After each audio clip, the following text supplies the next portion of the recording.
30년 전에 그냥 머물러 있을 수 없습니다. 내가 근데 한때 참 뜨거웠었는데, 내가 청년부 시절에, 내가 고등학교 시절에 참 뜨거웠었는데, 거기에 멈춰 있는 게 아니라 우리는 계속해서 변화해야 합니다. 계속해서 성장해야 합니다. 왜냐하면 이 문장에서 저희가 힌트를 얻을 수 있습니다.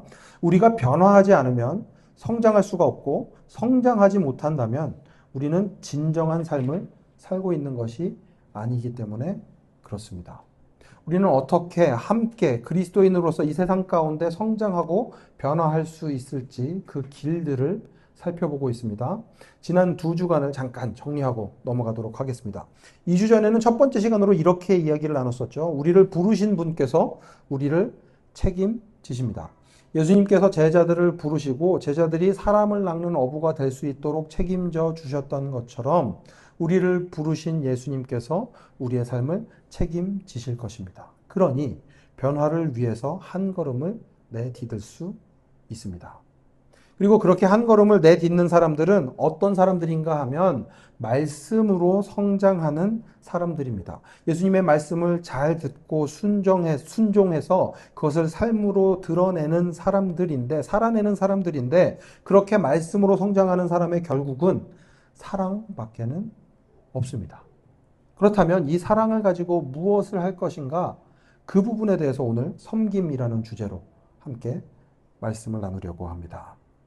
다시 한번 처음으로 돌아가서 생각을 해보면 그리스도인들의 삶은 분명히 변해야 합니다. 예수님을 믿는 사람이기 때문에 그냥 변하는 게 아니라 예수님을 닮아가는 삶으로 변화해야 합니다. 예수님의 거룩함을 닮아가야 합니다. 신학적인 용어로 성화의 삶, 영어로는 sanctification을 자꾸 이루어 나가면서 살아가는 사람들, 그 사람들이 바로 그리스도인입니다. 그래서 바울이 이제 이렇게 이야기를 하는 거죠. 고린도전서 11장 1절입니다. 내가 그리스도를 본받는 사람인 것과 같이 여러분은 나를 본받는 사람이 되십시오. 바울은 아주 자신 있게 이야기합니다. 내가 예수님을 본받아 살고 있는데 당신들은 나 바울을 통해서 복음을 전달받은 고린도 지역에 사는 당신들은 나를 본받아야 합니다. 결국 누구를 본받아라? 예수 그리스도를 본받아라 라고 이야기를 합니다. 그리스도인이라면 예수님을 닮아가야 합니다. 예수님을 따라 살아가야 합니다. 그렇다면 예수님이 어떻게 살아가셨는가 오늘 본문을 통해서 알 수 있는데 아까 읽지는 않았지만 요한복음 13장 1절에서 이렇게 이야기를 합니다. 함께 읽겠습니다. 시작. 6월절 전에 예수께서는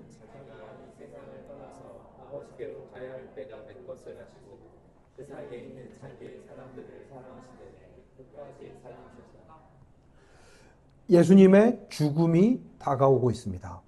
예수님께서 십자가에 달려 죽으셔야 하는 시간이 다가오고 있습니다. 그러면 어떤 일을 해야 할까요? 우리 삶이 이제 끝난다라는 생각을 한다면 가장 중요한 일, 꼭 해야 하는 일에 집중해야 할 것입니다. 그래서 예수님은 어떻게 하셨는가 하면 세상에 있는 자기의 사람들을 사랑하시되 끝까지 사랑하셨습니다. 예수님이 선택한 것은 사랑하는 것이었습니다. 끝까지 사랑하는 것이었습니다. 심지어 누구까지 사랑하셨는가 하면 2절에서 이렇게 되어 있습니다. 저녁을 먹을 때에 악마가 이미 시몬 가룟의 아들 유다의 마음속에 예수를 팔아넘길 생각을 불어 넣었다. 자신을 팔아넘기려고 하는 유다까지도 끝까지 사랑하는 분이 예수님이셨습니다.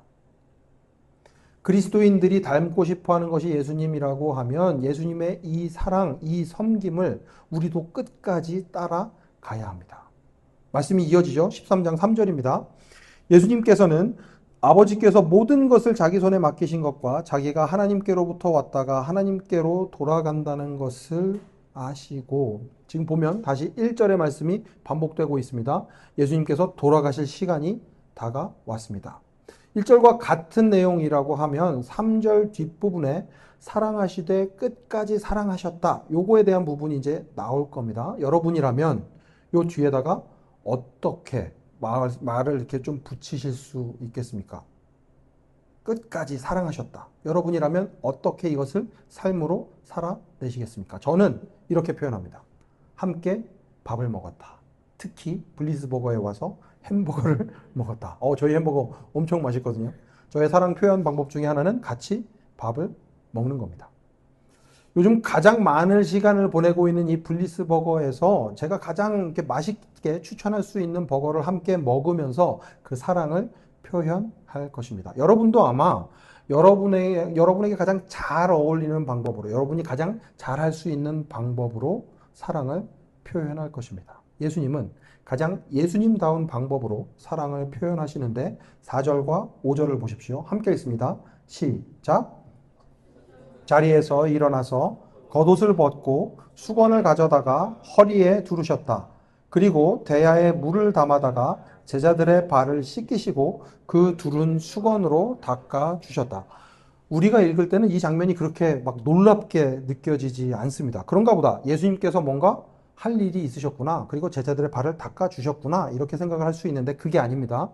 겉옷을 벗는다. 이게 뭐냐 하면 노동을 수월하게 하기 위한 조치인데 제자들의 발을 씻어주기 위해서 겉옷을 벗으십니다. 여기에 더해서 수건을 몸에 두른다. 이거는 뭐냐 하면 노예가 주인을 섬기기 위해서 취하는 자세입니다. 예수님은 주님이시고 선생님이신데 그 예수님께서 오히려 종의 모습으로 제자들 앞에 서셨습니다. 그러니까 제자들 입장에서는 와, 이게 무슨 상황인가 싶은 거죠. 왜 예수님이 나한테 이렇게 하시지? 다른 사람을 사랑하려고 하면 여러분 머릿속에는 어떤 이미지가 좀 그려지시는지 모르겠습니다. 여러분은 아닐 수 있겠지만 저는 어떤 이미지가 있는가 하면 조금 더 사랑이 많고 조금 더 괜찮은 사람이 아직 좀 사랑이 부족한 사람한테 사랑을 해주는 거. 내가 조금 더 위에 있거나 나랑 좀 비슷한 사람한테 그냥 이렇게 사랑을 해주는 거. 그러니까 누가 나보다 더 막 이렇게 내가 베푸는 쪽이 조금 더 높은 이미지가 있다라는 게 저한테는 좀 그런 이미지가 있습니다. 그런데 예수님은 그렇게 사랑하지 않으시고 종의 자리로 낮아지셨습니다. 심지어 하나님과 같은 분이신 예수님께서 아직 한 사람 목도 제대로 하지 못하는 제자들의 발을 씻기시기 위해서 종의 모습을 취하신다. 이거는 적어도 제가 가진 이미지 안에서는 사랑을 베푸는 방법이 아닙니다. 내가 좀 차고 넘쳐서 이렇게 좀 흘려 보내주는 정도의 사랑이지 왜 굳이 예수님이 왜 굳이 종의 모습으로 이런 생각이 드는 거죠.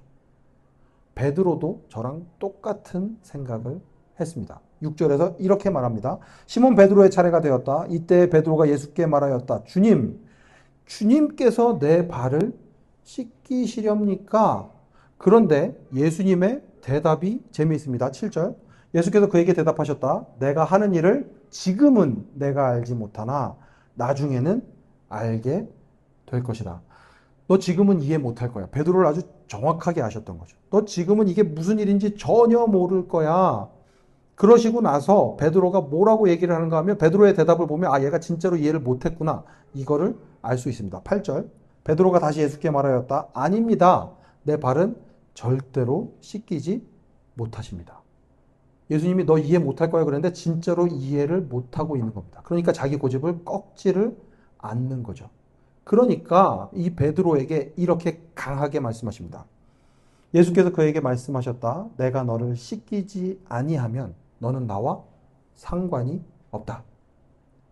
이렇게까지 말씀을 하시면 그냥 씻으면 좋을 텐데 베드로가 다시 한번 베드로합니다. 여기에다가 한마디를 덧붙입니다. 함께 읽습니다. 시작. 그러자 시몬 베드로는 예수께 이렇게 말하였다. 주님, 내 발뿐만이 아니라 손과 머리까지도 씻겨 주십시오. 정말 베드로는 보통 사람은 아닙니다. 진짜 대단한 사람이에요. 여전히 예수님께서 종이 되어서 제자들의 발을 닦아주시는지를 깨닫지를 못하고 있습니다. 그러니까 예수님도 어쩔 수 없이 한 말씀 더 하시죠. 10절입니다.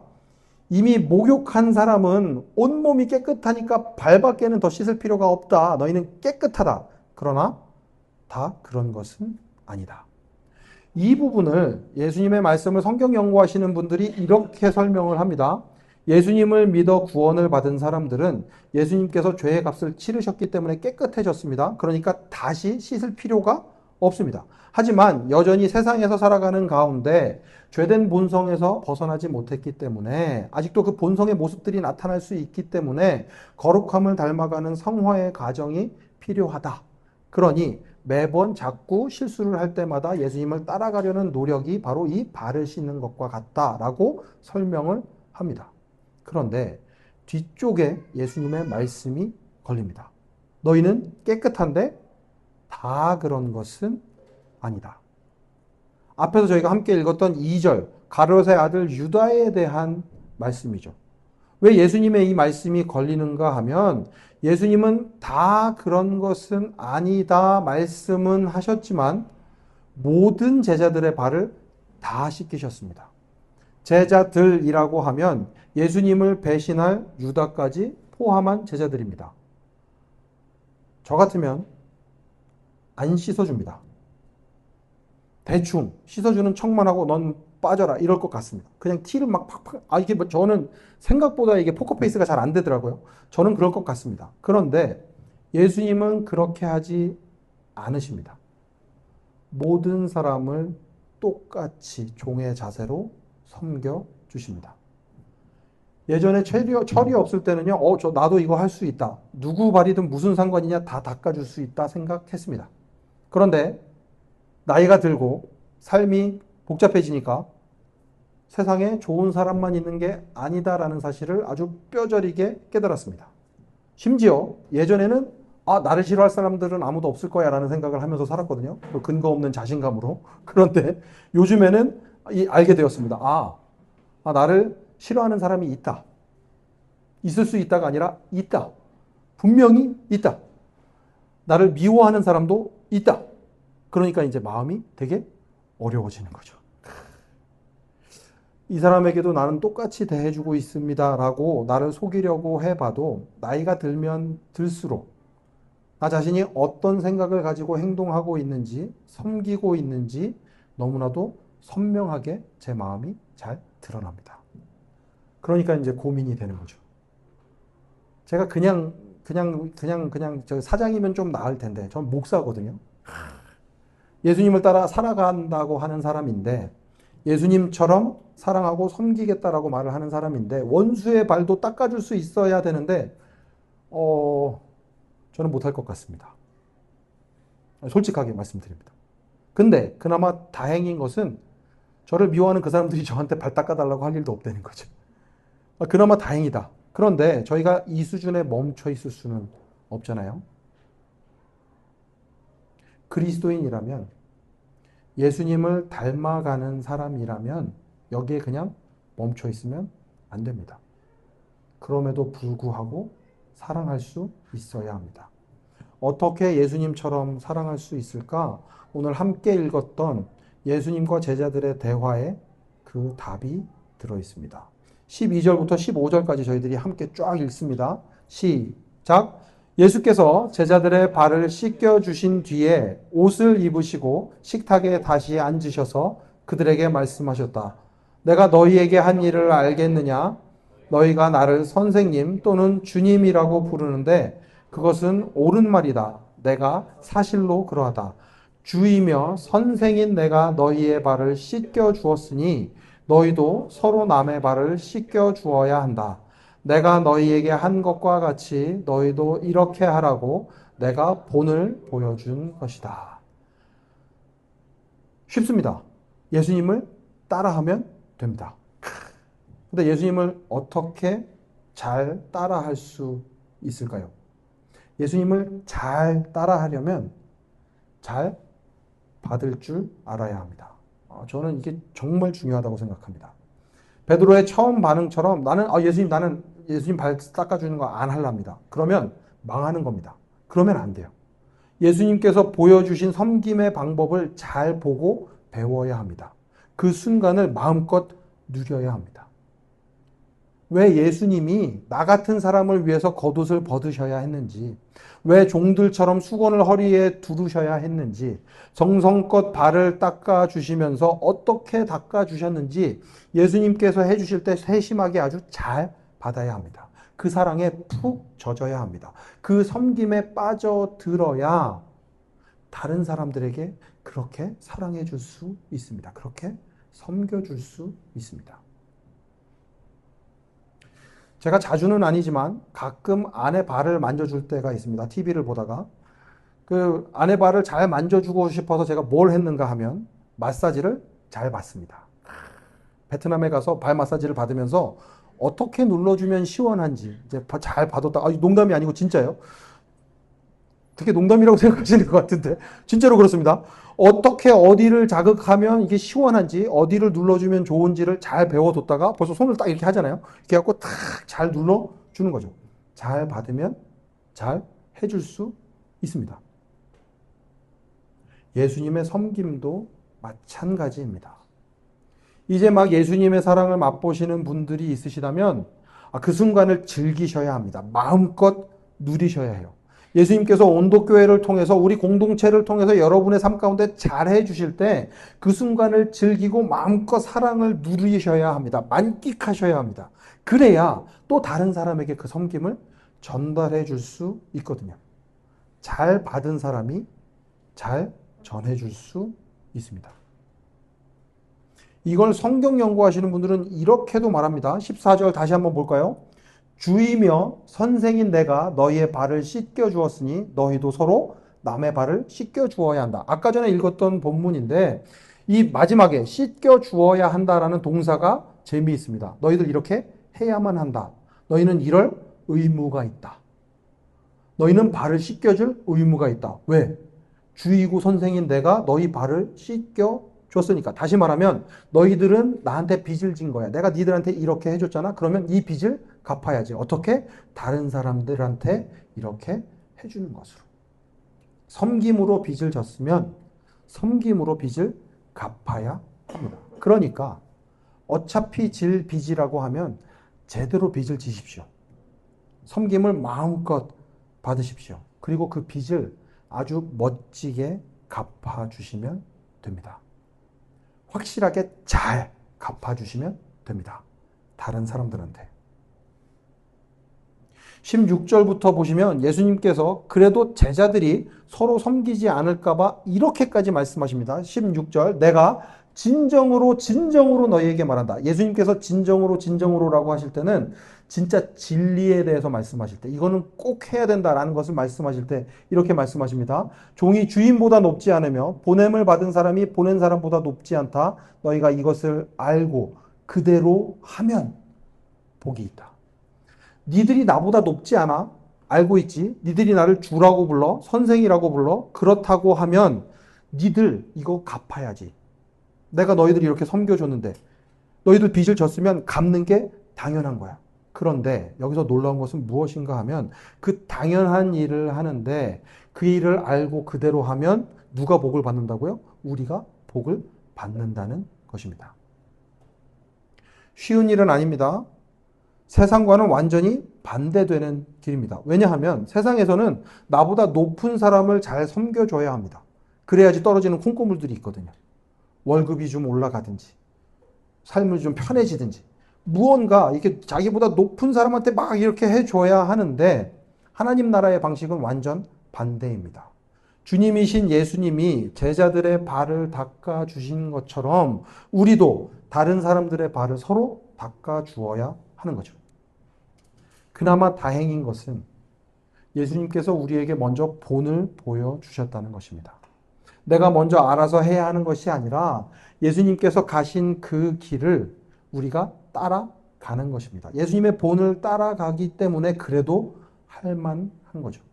그렇게 따라갈 때 예수님께서 복을 주겠다 말씀하십니다. 복을 받는 방법도 세상과는 완전히 반대입니다. 윗사람한테 잘 보여서 돈 많은 사람한테 잘 보여서가 아니라 예수님이 정말 자신의 사람들을 끝까지 사랑하시는데 낮은 자리에서 사랑하심으로 그때의 복을 누릴 수 있다 이야기를 하시는 것입니다. 그러니 예수님의 말씀을 믿는 사람이라면 예수님의 삶을 닮아가는 사람이라면 그 말씀대로 살아가야 하는데 예수님이 보여주신 사랑, 그 사랑의 끝이 섬김이었음을 기억해야 합니다. 사랑의 끝은 결국 섬김으로 이어지게 되어 있습니다. 그러니 우리도 다른 사람들을 섬겨야 합니다. 말씀을 마치겠습니다. 사랑의 끝이 섬김이라고 하면 결국 여러분 사랑하신다면 다른 사람들을 섬겨야 합니다.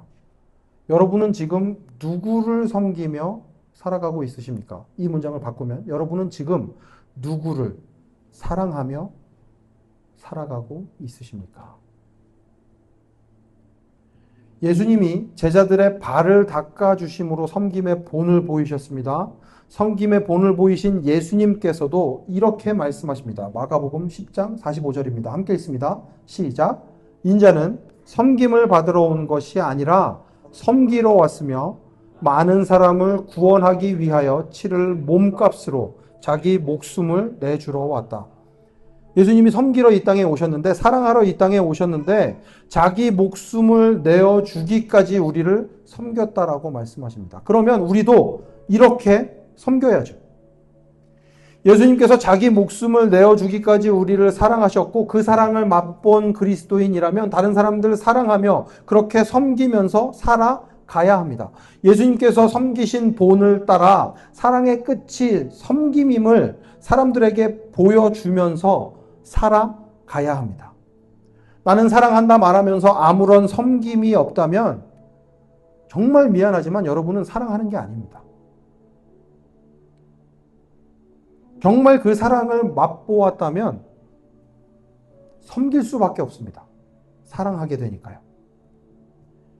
예수님의 사랑을 제대로 맛본 사람이라면 그 사랑을 본받아서 섬겨야 합니다. 내 시간을 사용해야죠. 내 돈을 사용해야죠. 예수님은 나를 사랑하시기 때문에 십자가에 달려 죽기까지 하셨는데 자기의 모든 것을 내어주셨는데 그분의 사랑이 말이 아니라 섬김으로 완성이 되었다고 하면 우리도 섬겨야 합니다. 나를 아프게 하는, 나를 배반하는 그 사람이라고 하더라도 끝까지 섬겨야 합니다. 예수님은 자신을 배신할 그 사람도 섬기셨습니다. 배반당할 줄 알면서도 끝까지 그 발을 닦아주셨습니다. 가슴 아프지만, 힘들지만 예수님을 따라서 도저히 사랑할 수 없는 그 사람을 사랑으로 섬길 때 그것이 우리 삶의 진정한 복이 될 것입니다. 예수님이 그렇게 사셨습니다. 그 본을 따라 우리가 살아가야 할 것입니다. 그렇게 살아갈 때 예수님이 우리의 삶을 책임지십니다. 예수님의 본을 따라 살아가는 그 사람들에게 복을 내려주십니다. 그러니 예수님을 따라 살기로 다짐하신 이 자리에 앉아 계신 모든 성도 여러분, 섬기십시오. 섬기시되 끝까지 섬기십시오. 사랑의 끝은 섬김입니다. 예수님이 우리를 사랑하시되 끝까지 사랑하셨고 그 사랑의 마지막 모습이 발을 씻기시는 섬김이었습니다. 잘 받은 사람이 잘 섬깁니다. 그러니 예수님의 그 섬김을, 예수님의 그 사랑을 깊이 받고 그 사랑을 다른 사람의 삶으로 흘려보내는 여러분의 삶이 되시기를 간절히 축원합니다.